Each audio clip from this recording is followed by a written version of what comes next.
Hello and welcome to a special edition of Al Jazeera's Inside Story, coming today from the Doha Forum 2024. And we're focusing today on the dramatic developments that have taken place in Syria, transforming the political map of that country. The opposition have moved from Idlib to Aleppo to Hama, and now they are on the edge of Homs. They also control areas in the south and in the east. So what does this all mean? Does it mean the end of the Assad regime? And in these circumstances, fast-moving circumstances, is there any opportunity for talks and diplomacy? Well, we have some top experts joining us here on Syria. Charles Lister is the director of Syria and counterterrorism programs at the Middle East Institute. Marie Forestier is senior advisor of the European Institute of Peace, and Salsan Abu Zainuddin is Chief Executive Officer of Madaniya, which is a civil society group. Thank you very much for joining us. I'm going to start, and it's a hard one. Predicting anything in Syria or this region is hard, but I'm going to start with the big question I'm sure the man in the street wants to know. And let me start with you, Salsan. Are we looking at the fall of Assad?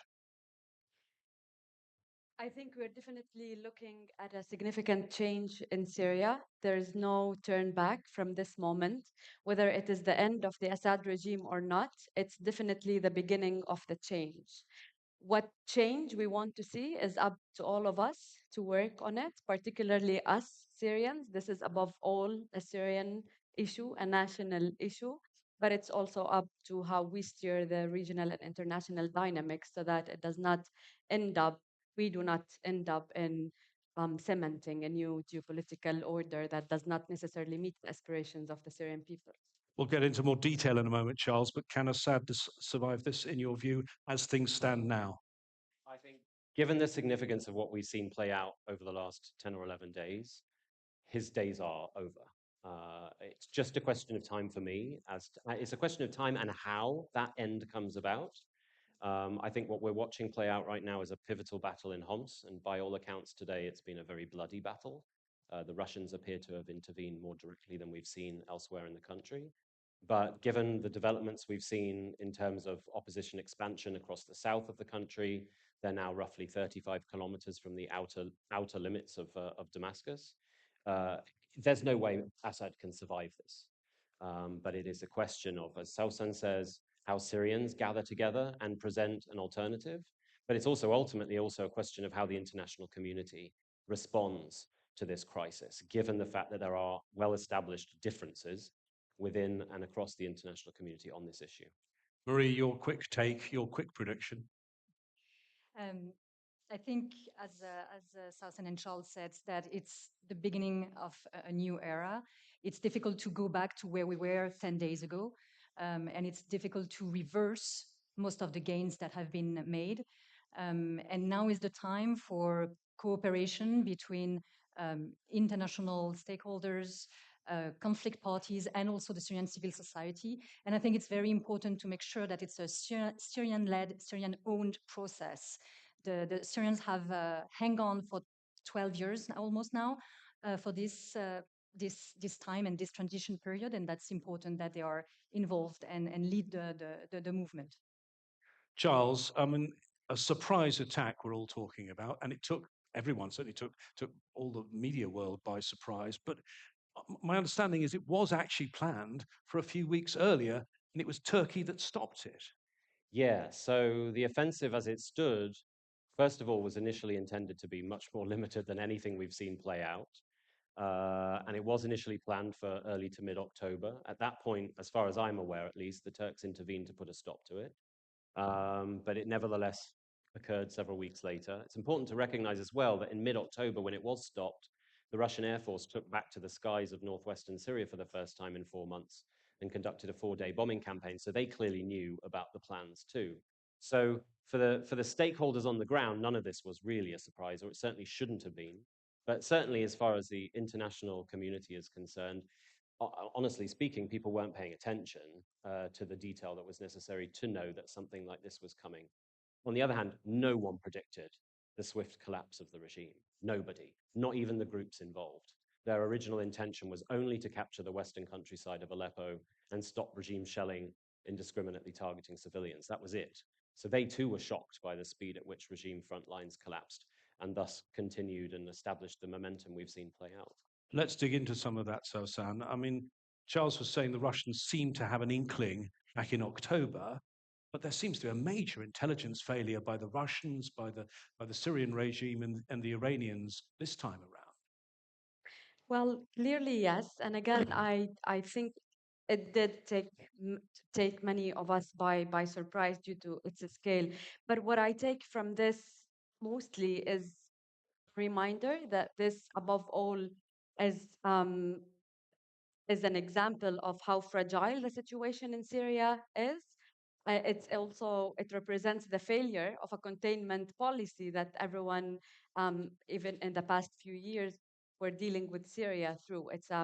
By normalizing with the Assad regime and hence by normalizing with the de facto situation. I think the big surprise was to the extent to which this regime and this situation is fragile, and which is a call to all of us really to think beyond that in the next steps. Fragile, Marie. I mean, they just ran away, didn't they, in many cases? Yes, what is interesting is that it illustrates the weakness of the Syrian army. Over the past year or so, the Syrian regime has tried to reform it, to professionalize it, but it's the illustration that it has been a failure. And it has been quite surprising to see withdrawal or like some soldiers fleeing away or siding with the opposition group. And this is also like fueling a cycle because this is demoralizing other soldiers in the south and also regime supporters in Damascus. So it has also an indirect effect. Charles, I mean, let's look at Russia and Iran because they are the ones that have saved Assad in the past. I mean, Iran, I assume, is quite weakened because of recent events, and Hezbollah particularly badly degraded. Why have we not seen more of a response, though, from Russia? So it's a good question. I mean, everyone on the pro-regime alliance was on the front line in Western Aleppo when this all started. Russian special forces took casualties, as did Hezbollah, as did the IRGC. So it wasn't that they weren't there. I think the question you asked earlier about the surprise is the right one. They should have known this was going to happen at some point, so they shouldn't have been caught on surprise. I think the main thing is that over the last several years, neither Russia nor Iran nor Hezbollah have had a significant ground presence. The Russians have an air base, they have naval vessels off the coast, but they don't have thousands of troops all over Syria. Neither do the Iranians and neither do Hezbollah. What mattered on the day was who was on the ground on the regime side defending those front lines. And it was primarily Syrian soldiers who, as Marie just said, the Syrian military has fragmented, it's decayed from the inside, it's a conscript majority army. And after 14 years of horrendous suffering in Syria on all sides as ordinary human beings, it shouldn't necessarily come as a surprise that the morale within a conscript army after 14 years is not very high. And I think it's right to raise the question. The international community had either given up on the Syrian crisis or had decided to normalize Assad, presuming that there was nothing else on the table to do. And in and amongst that, the Syrian people and their experience had completely been taken out of the calculations. But this is where the Syrian people and their experiences have driven all of the recent developments, and they've been clearly very dramatic. So, San, tell us, you're in touch, I'm sure, with lots and lots of people in Syria right now. Give us an idea of the reactions that you're hearing. Some are very excited, celebrating. Some, I would assume, a little bit worried. And we shouldn't underestimate that because of the uncertainty that this brings, but definitely there's an overwhelming sense of change that's driving joy and happiness and a sense of really victory that we've been waiting for long. But I think what's driving this is the potential for change and the uncertainty of what change is coming, and the fact that this needs the work and the efforts of everyone to ensure that it's a change that meets the aspiration of the Syrian people is a critical issue. With that overwhelming sense of change that brings happiness to so many, there's also underlying fears, again because of the uncertainty of the change and who may lead on that. But it's also so on the humanitarian side of things, we are witnessing targeting of civilians and vital civilian facilities by the regime forces. We've Fortunately, this has the whole operations have also resulted in enforced displacement of tens of thousands, if not hundreds of thousands of Syrian people, particularly Kurds majorities. So some sort of demographic engineering might also result from this. But we've also seen SDF forces targeting civilians. So That's the that's the casualties, Kurdish forces, just to be that's clear. the majority Kurdish-led forces. So different military actors in the ground, casualties, violations that we all need to be aware about. It's a chaos, uncertainty, but at least what what is very fundamental in the change that we see is that it's hopefully the end of an Assad-centered rule of Syria, which means it opens the possibilities for change that we need to be in the driving seat to make it really meet the aspirations of the Syrian people. But talking about being in the driving seat of the current military operation is Hayat Tahrir al-Sham. Now, there are lots of other groups, aren't there, Charles, but they seem to be the lead fighters in this. They were once, if you trace their lineage back, part of al-Qaeda, and their leader, Abu Muhammad al-Jilani, has been giving interviews, striking a much more moderate tone. You've been studying them very closely. Should we believe him? That's the million-dollar question at this point. I mean, I would say the roots of this more pragmatic, moderate stance way predate the recent developments. They began in 2015. In fact, just as you know, I there's I was rewatching some videos this morning of the spokesman of this group, the then spokesman of this group, when they first rebranded their name in an attempt to show that they were different in 2016. And he was using the exact same language that Jolani is using today, 8 years later. So literally the same terminologies, the same terms to define who they supposedly are now. So first thing is to acknowledge is that that has been consistent for 8 years. This isn't some sudden change. On the other hand, whilst this group I do think has moderated somewhat its ideological stance, it remains politically dictatorial. Their rule in northwestern Syria has involved arbitrary arrests of critics, torture in prisons. So there's plenty of reasons to be concerned justifiably about this particular group. But from a terrorism stance, that's where I think there has been some change. And to a large extent, I think some of those changes on the ground have transformed in much greater trust with other armed factions that would previously have been fighting this group on the ground 8 years ago. And that's changed a lot. Because, Marie, the international community are going to have to make some decisions now that they're a major player in Syria, because they still sit on that list at the United Nations of entities designated for terrorism. They do, and that's the reason why it's also not allowed to speak to them directly for some of the international actors, which makes it even more difficult to address the situation now. So that's definitely a decision to make. As Charles was saying, I think what is important is that the group has distanced itself from a transnational jihadist agenda. So that's one of the criteria, and that's important. Then I think there are many ways to engage with this group. There are indirect ways, and there is a chance now for influencing their behavior or the way they will deal with what is coming up in Syria and if there is a transition or not.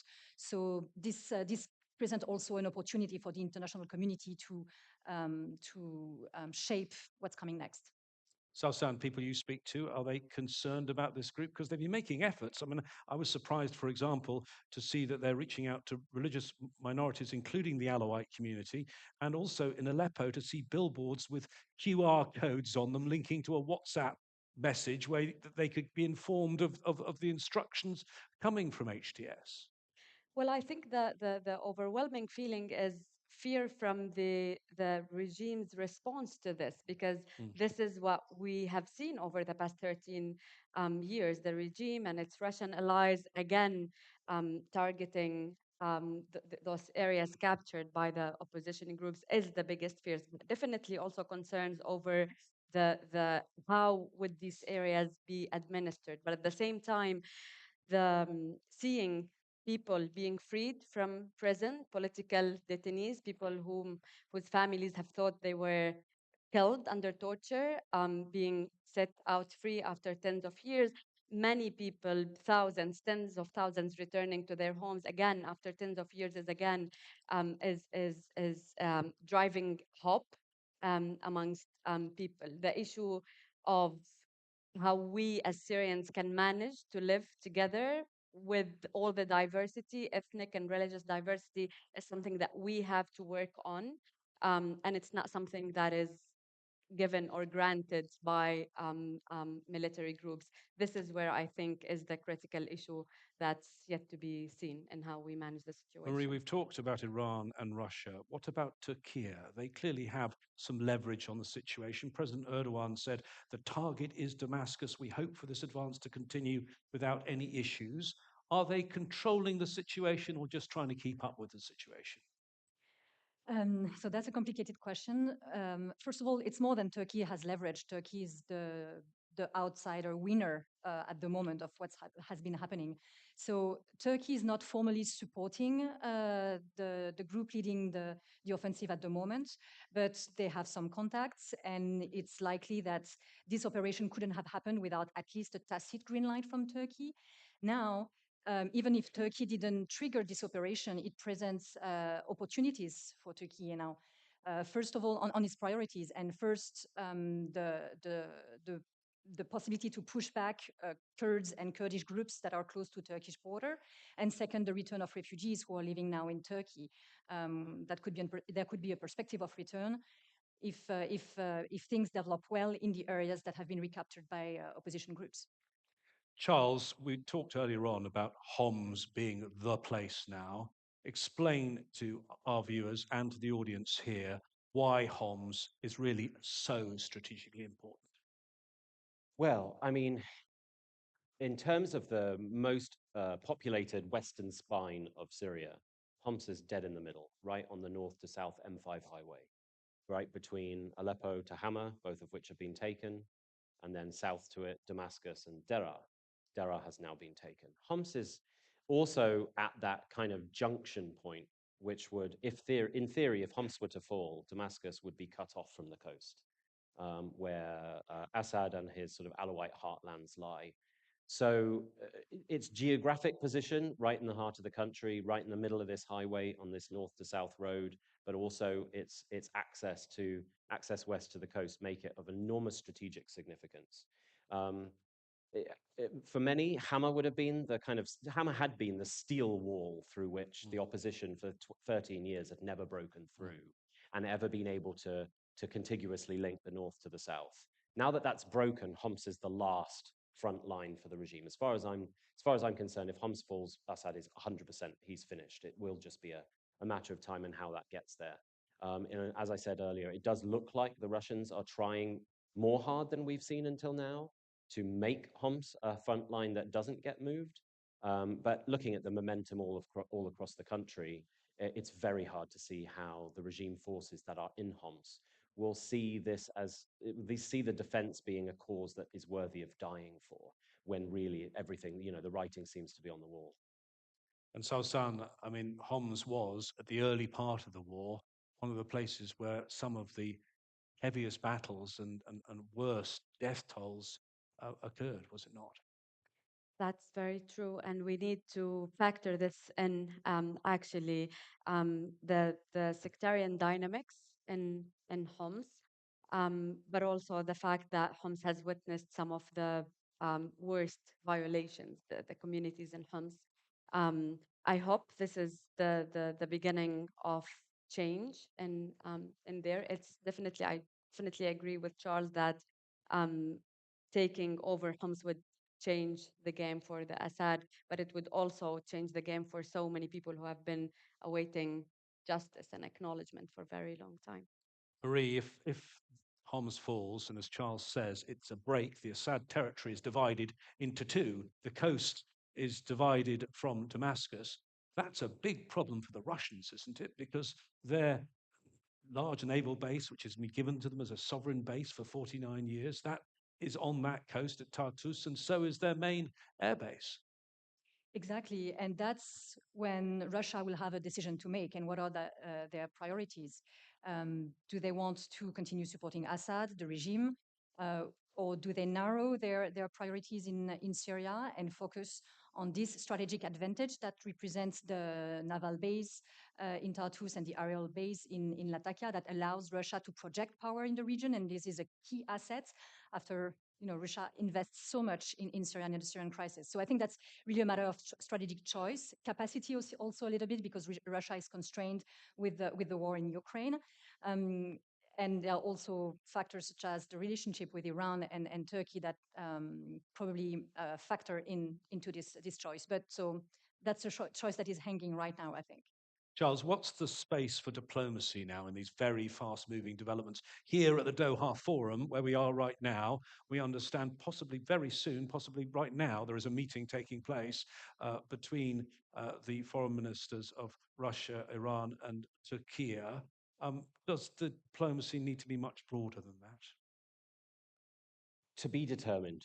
That Astana format, as it's called. That's after a place in Kazakhstan where they had numerous meetings that didn't get very far earlier on in the war. 22 meetings, I think, and this would be, I think, the 23rd. So yeah, I mean, what has been called the Astana format has for several years now really been the only format that has determined dynamics and realities on the ground in Syria. So in theory, yes, although I suspect that recent developments may also challenge that particular format. More broadly, I think the international community has to be mobilizing around the Syrian issue right now, in part because, frankly, some of the international community have got it so dreadfully wrong over the last 18 to 24 months. Most of this Middle Eastern region ended up re-engaging with the Assad regime not too long ago on the calculation that not only had it survived, but that it was strengthening. That was a catastrophic miscalculation and totally misunderstood the realities in Syria. The West, on the other hand, had essentially disengaged from the issue altogether. But if there is to be a solution, as we've all said, it has to be Syrian-owned and it has to be Syrian-led. But to guarantee it, the international community does all have to be reading from the same hymn sheet. And we're not there yet. So we do need that international diplomacy and those international gatherings as soon as possible. Sultan, what do Syrians say to you when you mention international diplomacy, given everything since 2011? I think it's definitely going back to a political process as according to the Security Council Resolution 2254. So it's going back to Geneva. I think that was in 2015, and that said they should come up with a new constitution, and then it talked about eventual free and fair elections. That's right? It's supposed to start with establishing an interim transitional governing body that would, and then creating the environment for elections and to facilitate the development of an inclusive constitution, and then facilitate the return of refugees. Unfortunately, this political track has been reduced to constitutional path in the hope that it would incentivize change on other fronts. But the constitutional track has been futile. We have seen no results. It has been very ineffective and inefficient. I think the significant change in the power dynamics on the ground calls for a comeback to Geneva, to the political process, but not through the constitutional track. As a matter of fact, it needs to be a holistic approach that deals with establishing the transitional body, and most importantly, an inclusive process that represents the interests of all Syrian people and not be limited to the interests of many, where many Syrians are very concerned that this would be addressed through Astana or the Astana process, wherever it takes place, because that's again prioritizing the interests, the regional and international interests through proxy powers inside Syria, but it's not a process that represents the interests of the Syrian people themselves. So absolutely, diplomacy needs to bring everyone back to the political table. And Marie, does this need to be led now by the United Nations? Because their process has got completely bogged down.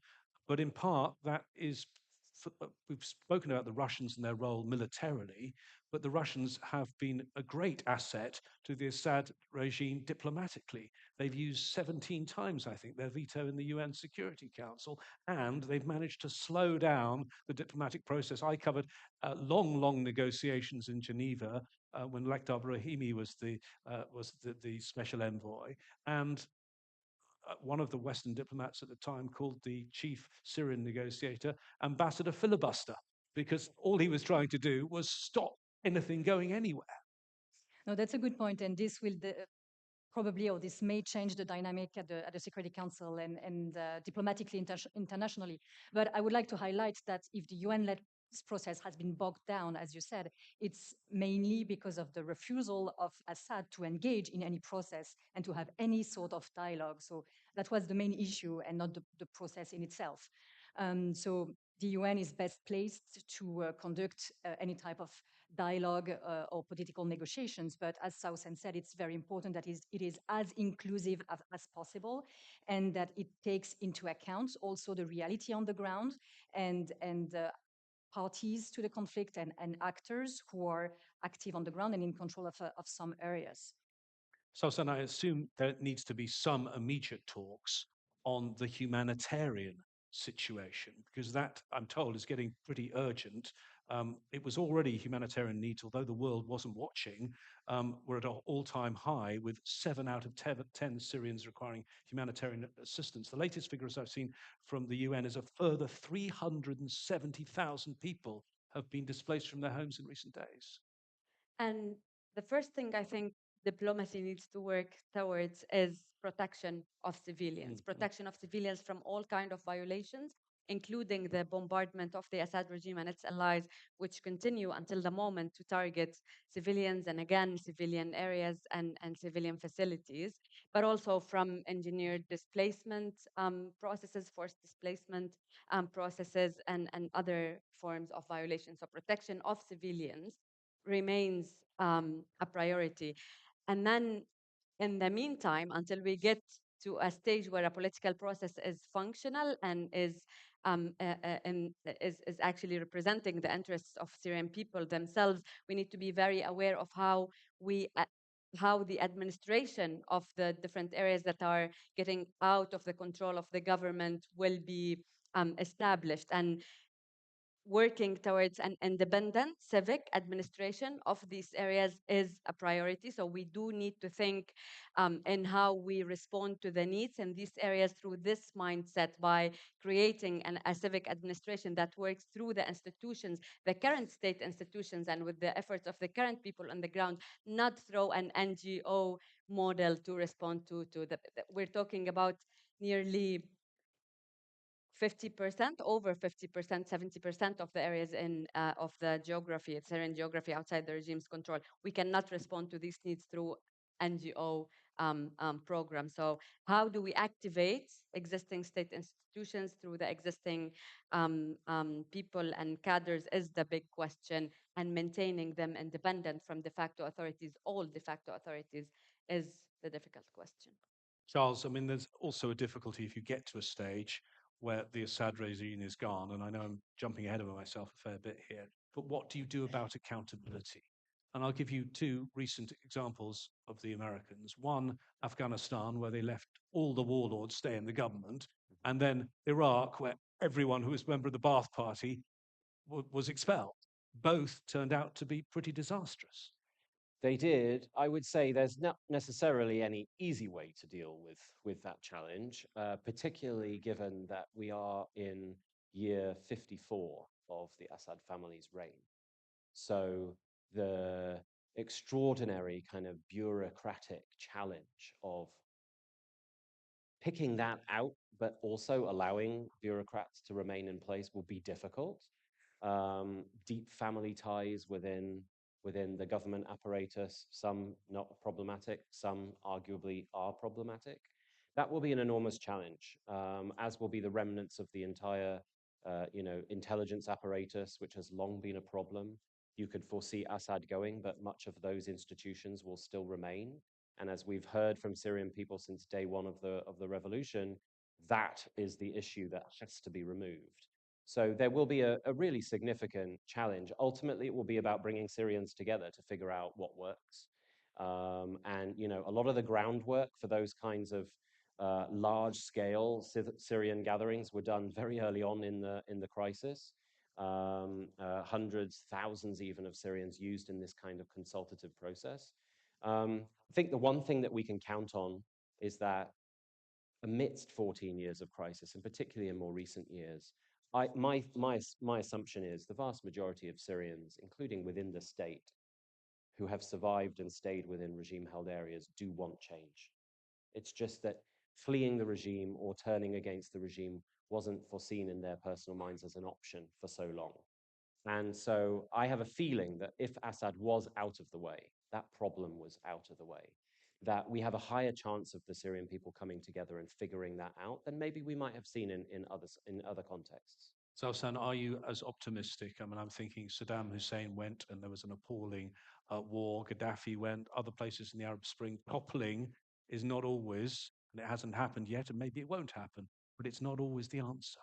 But I am very optimistic. I'm optimistic because of the capacity we have developed as Syrian civic actors.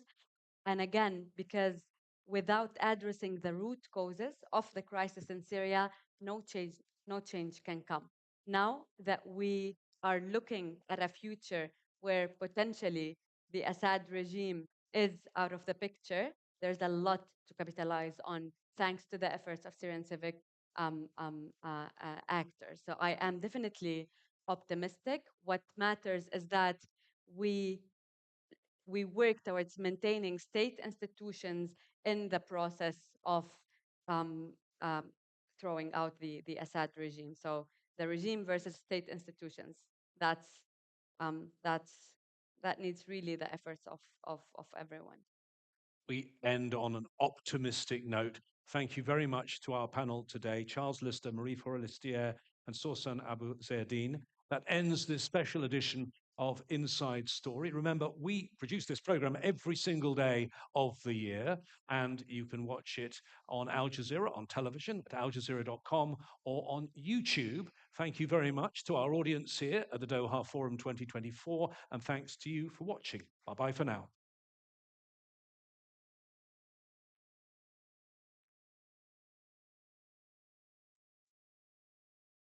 Thank you. Now you can say what you really think. We can relax. Right. I'm going to ask you to pick up, I think, each of you on things that you would like to do in a little bit more detail that we just discussed there, or perhaps things that you are annoyed I didn't ask. So let's start with you, Sausan.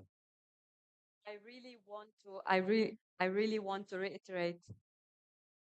I really want to reiterate that above all, the recent developments do highlight how fragile the situation is, how fragile the Assad regime is, and that we cannot address protracted conflicts through containment strategies, normalizing with the regime, normalizing with the divided Syria, with de facto situation, with other de facto presence of other de facto authorities has never been the solution.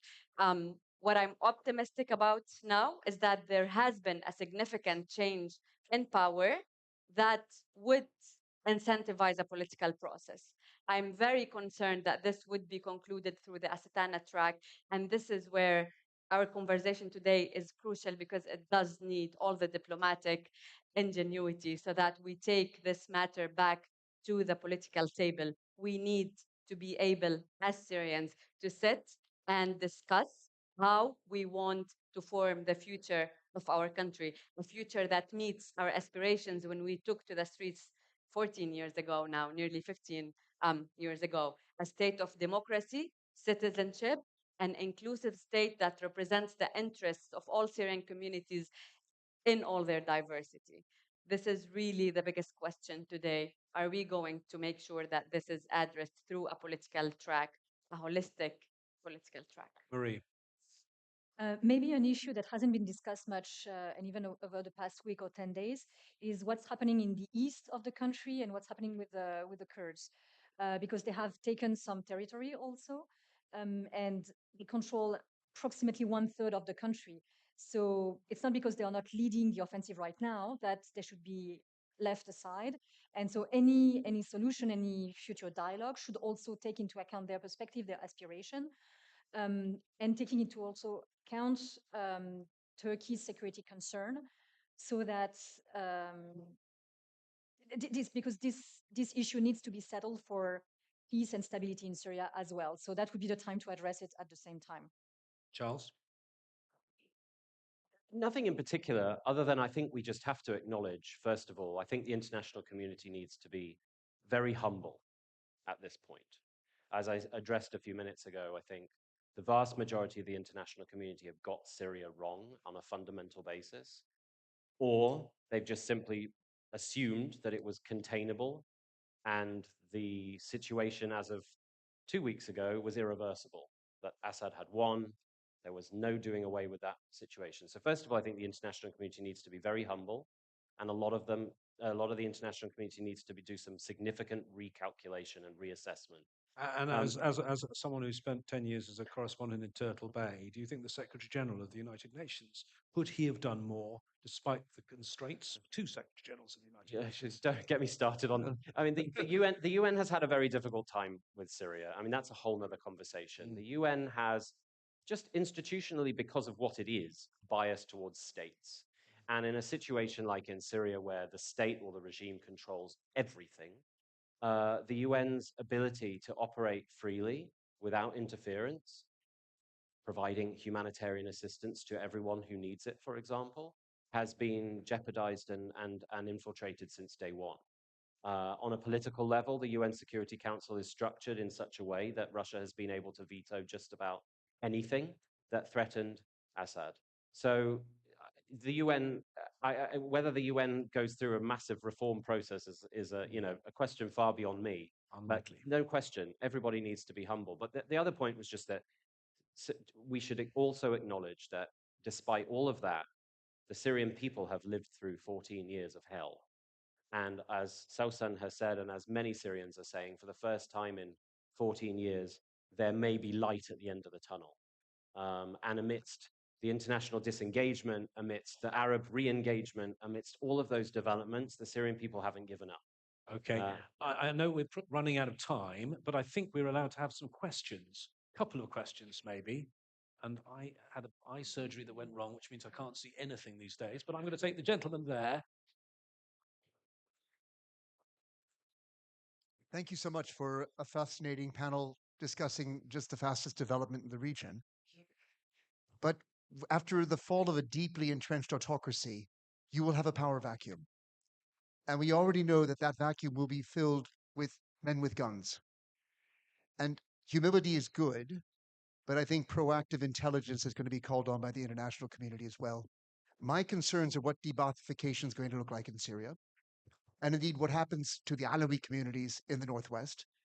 Because after 14 years of hell, and after all people have suffered at the hands of this regime, I don't think we can say we can't anticipate that there is a risk of a genuine bloodbath in the aftermath of the fall. Much as we'd like to see a constitutional order and political figures come to power, I think we have to be proactively smart to prevent this good moment from leading to some very, very dark ones. I'd love your views. Sausan, you were very optimistic earlier on when I asked you what was going to come next. Marie, do you share that optimism?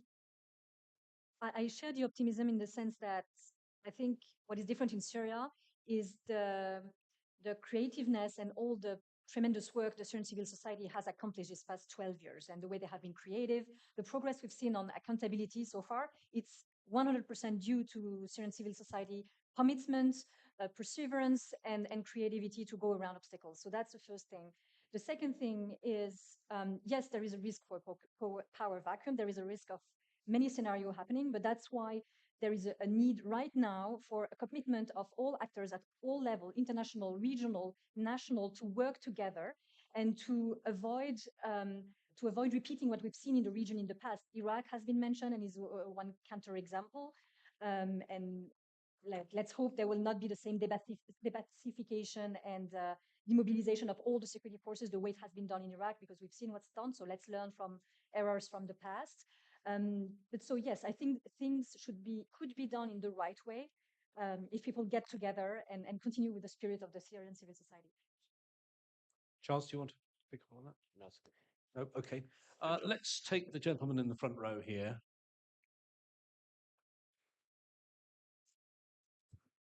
Thank you so much. I think this is the right session at the right time. As a Syrian, actually, we are celebrating because we are getting closer to realizing our dream.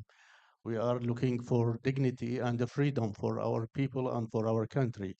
And I believe that every Syrian inside and outside the country is celebrating nowadays.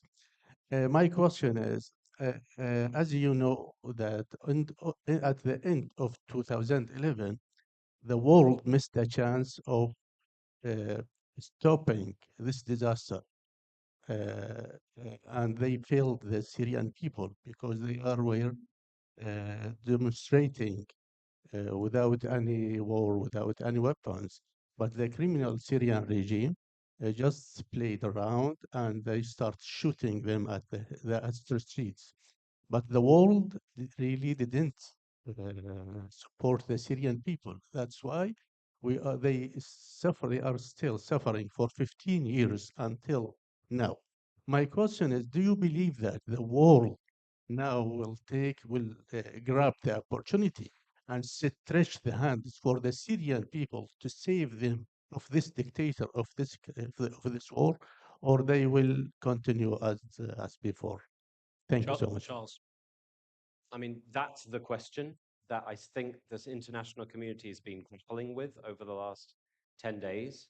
The last I heard was that there has been some conversations in the region about exactly your fear, which is maintaining some semblance of either an Assad state or an Assad escape, even a government in exile. On the other hand, I think the international community is also reading the tea leaves and realizing that even if they wanted to, the prospects of realizing something like that may now be impossible.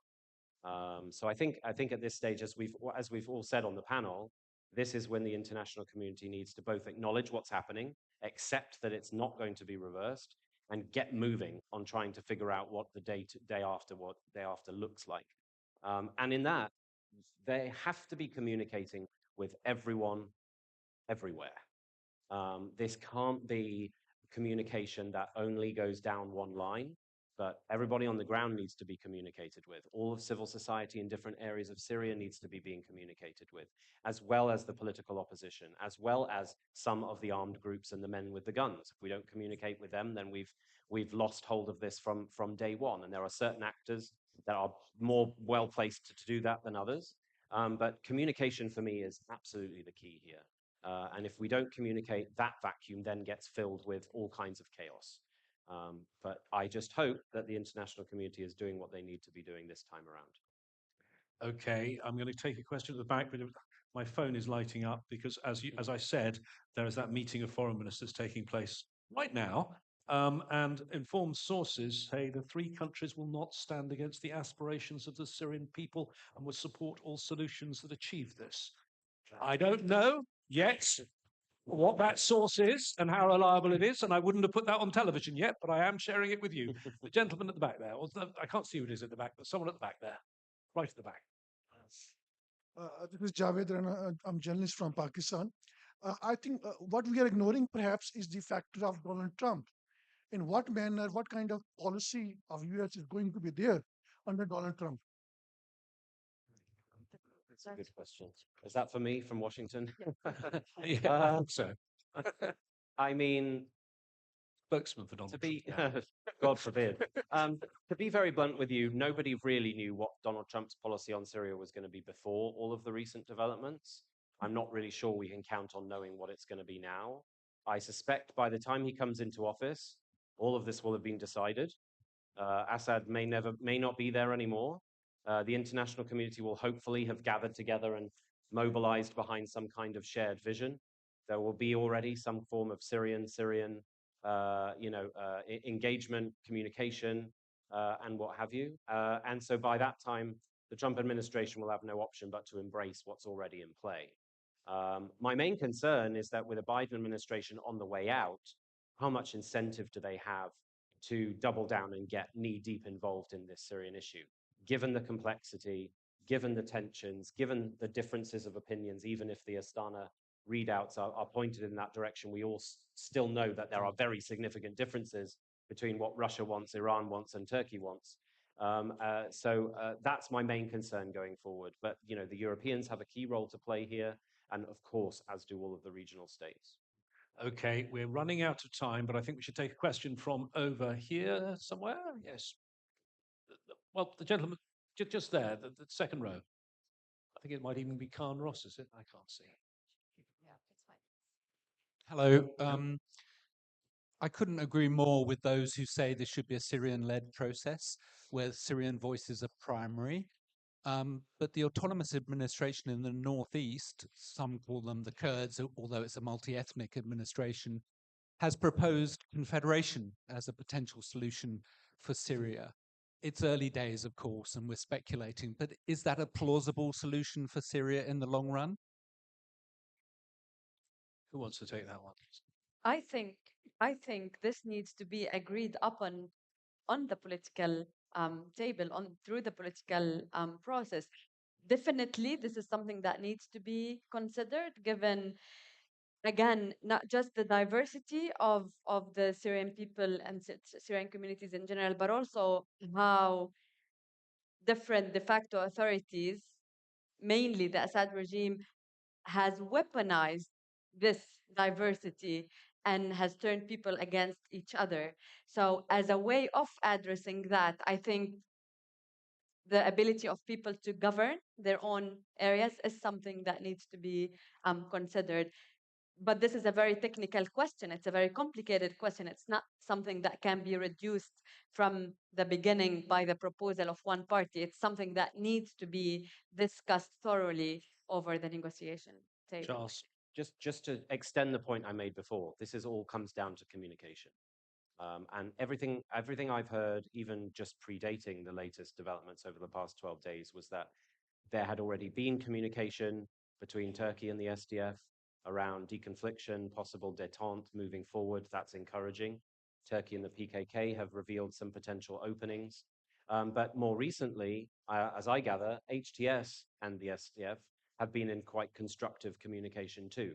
All of the figuring out of that situation, because frankly speaking, these are going to be the two big, I mean, if you're used to Syria maps, we're going to have a big blob of yellow and a big blob of green. Figuring out how the yellow and the green go together can only be figured out by communication between both sides. The elephant in the room on that is Turkey. Turkey is going to have to allow and green light that kind of a dialogue to allow it to work. Until now, frankly, it hasn't. But this is the time to do it. I mean, if the Syrian interests, if the interests of the Syrian people are first, that communication has to happen. And if in a time of hostilities, we already have some evidence that that communication has been constructive, then we have to give it more space to continue.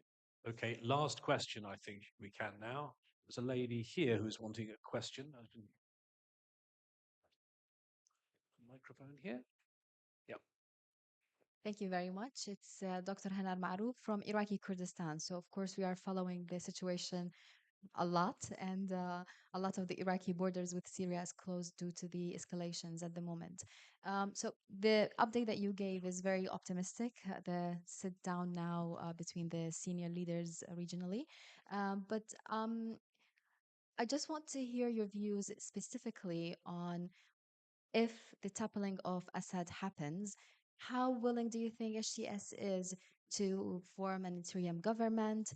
People lived under HTS, and that is why we see all the move of IDPs from Shahba because of the fear of HTS as well. So, what are the political calculations of HTS's ruling as well if we think about that? Thank you. Who'd like to take that one? I think no one is naive enough to want HTS to rule Syria, and I think it has been made very clear by the different Syrian communities, people, inside Syria, outside Syria, civic actors, civil society organizations, political bodies, that it has to be an independent civic administration. Now, HTS is making making the point that they're willing to do so. I am personally not someone who would trust the goodwill of these factions, but it's definitely something that we need to capitalize on and build on. However, it needs to be very clear for all of us that the ultimate goal is an independent civic administration, independent from all de facto authorities. And I'm talking about HTS as well as SDF, as well as the Syrian regime, who actually rules by force and not by legitimacy. So in the interim, in the meantime, until we get to negotiating a political solution, the short term, what we need to be working towards is how do we create this independent civic administration of these different areas. Thank you so much. What a timely conversation. Charles Lister, Director, Syria and Counterterrorism Programs, Middle East Institute; Marie Forestier, Senior Advisor, European Institute of Peace; and Sausan Abu Zainuddin, Chief Executive Officer of Madaniya. Thank you so much for joining us on the panel. Thank you to the Doha Forum. Thank you all. Thank you.